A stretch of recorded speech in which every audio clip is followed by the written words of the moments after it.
ሰላም ጤና ይስጥልኝ። ውድና የተከበራችሁ የቻናል ቤተሰቦች እንዴት ናችሁ? ደህና ናችሁ ወይ? ከኔ ጋር ሁሉ ሰላም እግዚአብሔር ይመስገን። እንዴት ናችሁ? ደህና ናችሁ? ሁሉ ሰላም፣ ሁሉ መልካም ከኔ ጋር አለው እግዚአብሔር ይመስገን።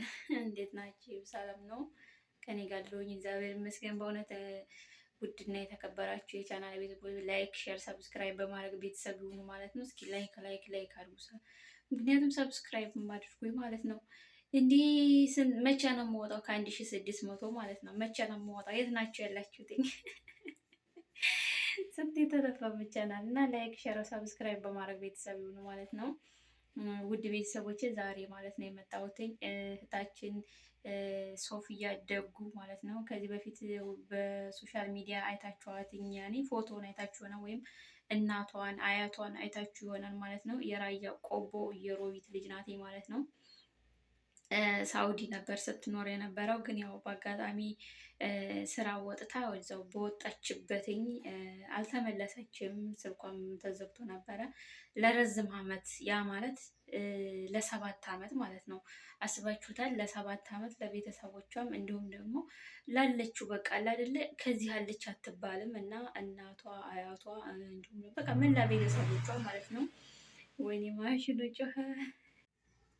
ያው እንግዲህ ስራ ያለ ሰው ማለት ነው አቋርጬ እና ውድ ቤተሰቦቼ እና ጠፍታ ማለት ነው። ብዙ ጊዜ ሶሻል ሚዲያ አይታችኋት ሊሆን ይችላል። እናቷ አያቷ በጣም ቪዲዮ ተሰርቶባቸው ነበረ ማለት ነው፣ በከድር ራያ ዩቲዩብ ማለት ነው።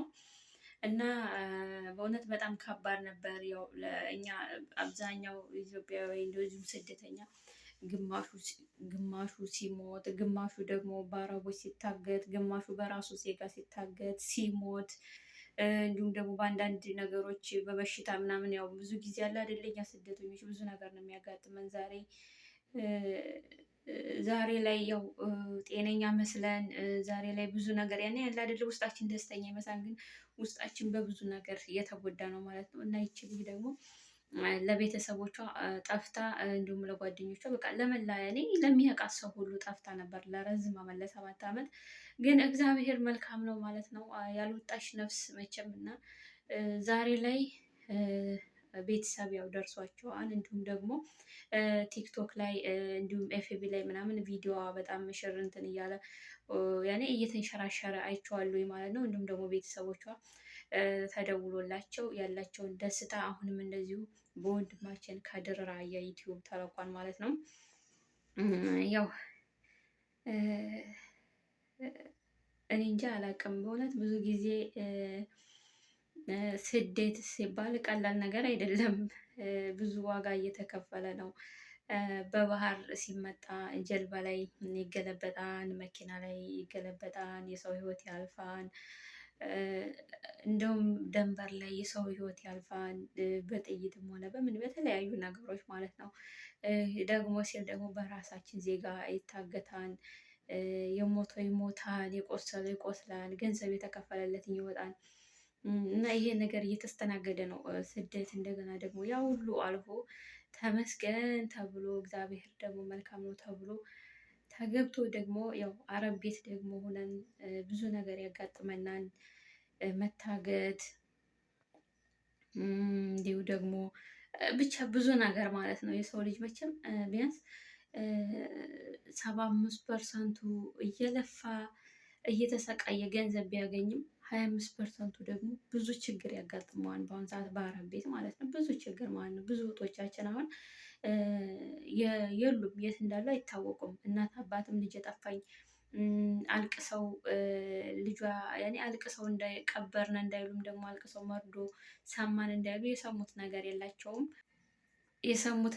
የላቸውም። ግን ያው በተስፋ አለ አይደለ እያለቀሱ ትኖርን ይሆን ብትኖርማ ትደውል ይሆን እየተባለ ማለት ነው። እና ብቻ እግዚአብሔር ይመስገን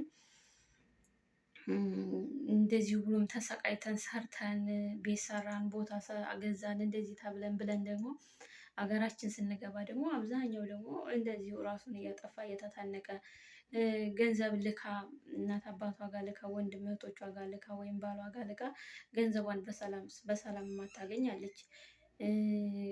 ቤቷን በሰላም ማታገኛለች። መቼ የሰራሽው እየተባለ ማለት ነው። እና የስደት ነገር በጣም ከባድ ነው። ግማሹ ደስተኛ ሲሆን፣ ግማሹ እንደዚሁ ደግሞ እያለቀሰ ነው የሚኖርበት ማለት ነው። ስደት ብቻ ደስተኛ ስላችሁ መቼም ሰው ሀገር ሆኖ ደስታ የለም። ግን አለ አይደለ ቢያንስ 50 በ50 ማለት ነው።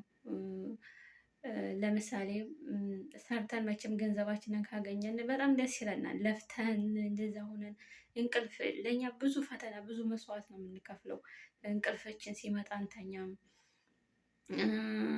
ደክሞን ልናርፍ ስንል ይሉንን አይሉን ወይስ ይጠሩን አይጠሩን ወይስ 24 ሰዓት ተቀመጠች ብሎ ያባሩርን አያባሩርን።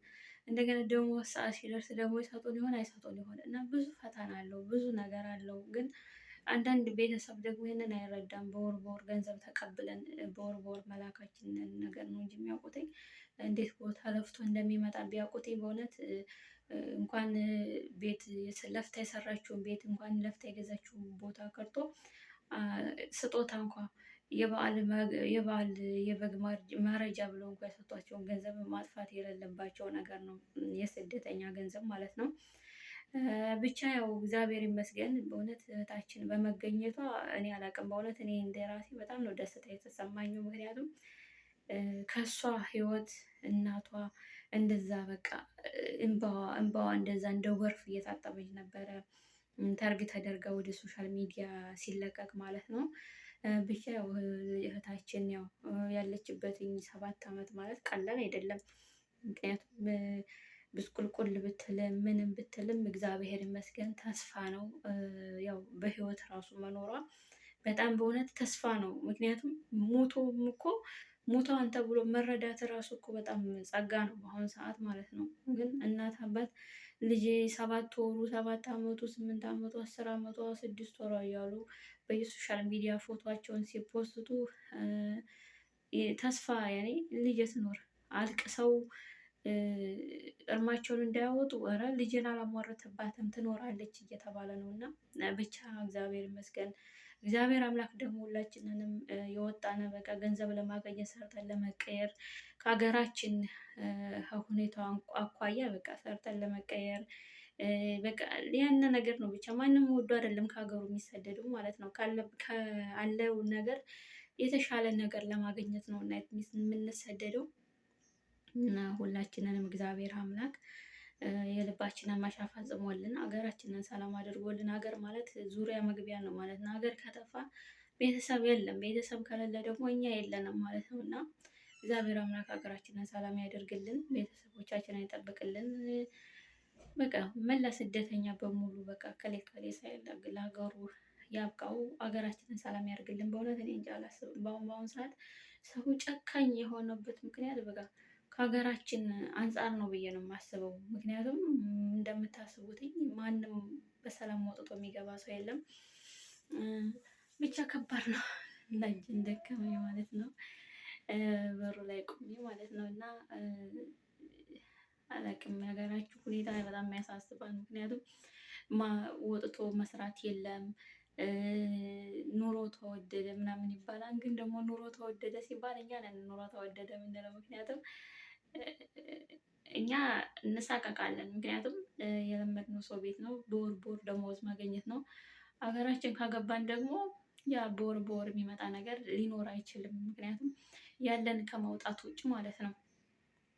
እና ያንን በማለት ኑሮን ፈርተን እንኖራለን። እንዲሁም ደግሞ ሰው ስንጠይቅ ከኢትዮጵያ ኧረ እኛ መሄጃ አጥተን ነው እንጂ እንዳትመጡ ምናምን እናንተ በደህና ቀን የወጣችሁ ምናምን ይሉናል። ግን እነሱ በዓል ሲመጣ ፏፍሽ ብለው የበዓል ልብስ ለብሰው በዓል ሲመጣ በፈለጉ ሁኔታ ሲያከብሩ ምን ሲሉ መቼም ሞት ካልቀረ ብለው ነው እንጂ ያው የሀገራችን ሁኔታ እያየችሁት ነው። በወደ ጥይት ሲተኮስ በጣም ከባድ ነው። ሰላም ይነሳል። እና እንኳን እነሱ እኛ ራሱ ሶሻል ሚዲያ ስናይ በጣም ሶሻል ሚዲያ አንዳንድ ጊዜ ያካብዳል። ግን ደግሞ ብቻ ነው ሀገራችንን ሰላም ያደርገው። ሌላ ነገርም አለው። እና ውድ ቤተሰቦቼ አበዛውባችሁ ማለት ነው። ያው የእህታችንን የመገኘት ብስራት ሊያበስር ነው የገብቼ የነበረው። ግን አለ አይደለ በስደት የተነሳ ብዙ ነገር ነው። እና እኔም ያለሁበትኝ አኳያ ስለሆነ ለረዝም ዓመት ከሀገሬ ወጥቼ በሰው ሀገር እስከሆንኩ ድረስ እኔም ነገ ጧት የማጋጥመኝን አላውቅም። ብቻ ሀገራችንን ሰላም ያድርግልን፣ እኛንም ለንስሐ ሞት ያብቃን። በእውነት ሀገራችን በሰላም ያስገባል።